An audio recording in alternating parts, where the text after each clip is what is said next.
Baik, perkenalkan nama saya Gabriela Suryani Mayaluju, mahasiswa jurusan Sosiologi semester 9 kelas A.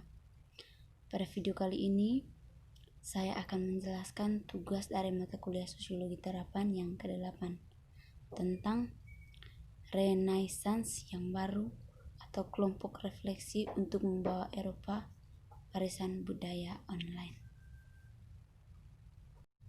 Renaissance secara harfiah berarti terlahir kembali. Hal ini sejalan dengan apa yang dilakukan pemikir dan seniman Eropa. Mereka kembali melihat dan membuka ide-ide lama yang ditinggalkan oleh bangsa Yunani dan Romawi, baik dalam bentuk pemikiran, bangunan, atau karya seni. Karya seni adalah satu sektor yang paling berpengaruh. Karya seni pada zaman ini cenderung lebih realistis, humanis, romantis, dan sedikit lebay karena jika dilihat dari patung dan lukisannya pasti menampilkan sosok manusia yang dianggap ideal. Selain karya seni, hal yang mencakup populer pada zaman ini adalah berkembangnya cara berpikir manusia yang ilmu filsafat. Pada awalnya, sebelum gerakan ini menyebar, bangsa Eropa masih beranggapan bahwa apa yang dikatakan pembuka agama dan kitab adalah benar dan tidak bertentangan. Tetapi saat gerakan ini menyebar, mereka mulai berpikir secara tradisional, humanis, tanpa mengesampingkan agama. Institusi budaya di seluruh Eropa mulai mendigitalkan koleksi buku mereka, koran, peta, pasangan suara, dan video reel, manuskrip foto, dan museum objek dan membuatnya tersedia secara online sebagian besar karya digital ada di domain publik yang tidak lagi dicakup oleh hak kekayaan intelektual. Mereka pada prinsipnya dapat diakses dan digunakan untuk gratis oleh semua orang. Membahas materi diikat dengan uang. Publik yang berasal dari anggaran lembaga budaya atau dari proyek digitalisasi yang didanai di nasional, tingkat regional, atau lokal. Kasus perikmatian Fate untuk digitalisasi diperlakukan dari laporan ini. Sektor budaya telah mengadopsi cakupan yang luas praktik dalam memberikan akses atau mengizinkan penggunaan materi domain publik di digital dengan uang publik. Perpustakaan, arsip, dan museum dari seluruh Eropa telah menjadi penjaga budaya kita yang kaya dan beragam warisan budaya. Mereka telah melestarikan dan mendukung akses ke kesaksian pengetahuan, keindahan, dan imajinasi seperti patung, lukisan, musik, dan sastra. Yang baru di teknologi informasi telah menciptakan ketidakmampuan kesempatan yang luar biasa untuk membuat ini umum, warisan lebih mudah diakses untuk semua. Budaya adalah mengikuti jalur digital dan institut memori institusional beradaptasi dengan cara mereka berkomunikasi dengan publik mereka.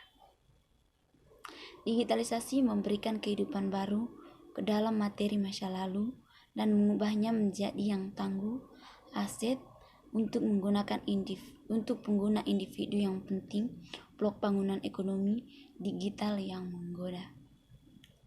Kami berpendapat bahwa sektor publik memiliki tanggung jawab utama untuk membuatnya warisan budaya kita dapat diakses dan dilestarikan, menggunakannya untuk generasi mendatang.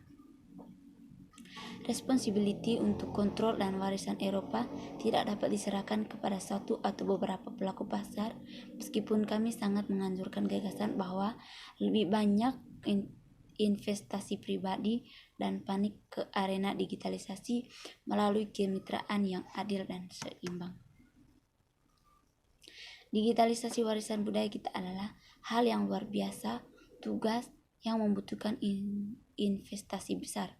Sesuai belajar dengan total sekitar 100 miliar diperlukan dari waktu ke waktu untuk membawa kami lengkap warisan online.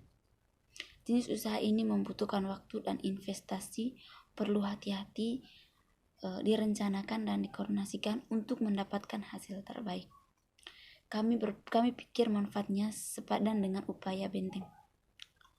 Manfaat ini pertama-tama terkait dengan untuk akses yang lebih luas dan demokratisasi budaya dan pengetahuan, serta manfaat-manfaat untuk sistem pendidikan kedua sekolah dan universitas.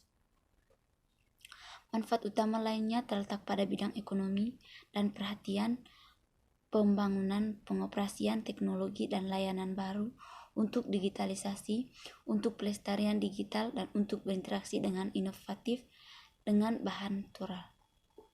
Bahan digital bisa masuk sendiri menjadi penggerak inovasi dan berada di dasar layanan baru di sektor-sektor seperti turisme dan pembelajaran. Kami membuat rekomendasi kami dengan ini manfaat potensial dalam pikiran dan tujuan untuk mempromosikan lingkungan yang akan membantu. Publik materi domain digital dengan publik pendanaan tersedia seluas mungkin untuk diakses dan digunakan kembali. Ini lintas batas akses harus menjadi bagian dari pendanaan kondisi untuk digitalisasi di seluruh Eropa. Pembangunan tanda air yang mengganggu atau cara lain yang membatasi kegunaan materi harus dihindari, di mana lembaga budaya menggunakan biaya perusahaan untuk pembangunan kembali materi domain publik digital. Mereka harus mematuhi aturan petunjuk Eropa tentang penggunaan kembali informasi sektor publik. Negara anggota Lembaga Budaya Eropa, Eropa Komisi, dan mengaku kepentingan lainnya akan semuanya harus mengambil tanggung jawab mereka secara berurutan untuk memastikan bahwa warga dan ekonomi Eropa manfaat penuh dari potensi membawa warisan budaya Eropa secara online. Tujuan kami adalah untuk memastikan pengalaman Eropa sebuah renaissance digital alih-alih masuk ke era kegelapan digital. Inisiatif ini didorong oleh kebutuhan untuk mendamaikan mandat tradisional budaya institusi pedesaan yang memberikan akses ke kami warisan bersama dan melestarikannya untuk masa depan generasi dengan peluang dan tantangan lenges yang muncul di era digital. Mengelola pergeseran digital membutuhkan pendekatan strategis yang pada akhirnya akan menentukan bagaimana akses dan penggunaan sumber daya budaya di digital dapat difasilitasi di Uni Eropa, dan akhirnya bagaimana kreativitas Eropa akan dilestarikan dan dipromosikan untuk generasi mendatang. Pertimbangan ini merupakan inti dari mandat yang memandu pekerjaan komite. Komite diundang untuk menyediakan satu set rekomendasi untuk digitalisasi, dieksploitasi, dan pelestarian garis Eropa warisan budaya di era digital dilihat dalam khususnya pada masalah bagian publik swasta ownership untuk digitalisasi di Eropa. Ketika datang ke kami warisan budaya umum, tidak ada yang lebih besar tantangan, tidak ada pertanyaan yang lebih mendesak daripada untuk mengamankan akses arus dan membina generasi untuk warisan ini. Akses ke populasi terbesar baik Eropa maupun non-Eropa, dan akses ke salah satu orang kaya warisan budaya terbesar di dunia yang universitas kebaikan bersama. Memberikan akses dan karya-karya Eropa dan produksi harus menjadi tolak ukur semua inisiatif yang diambil di bidang ini. Dan banyak lagi pertanyaan yang muncul dengan digitalisasi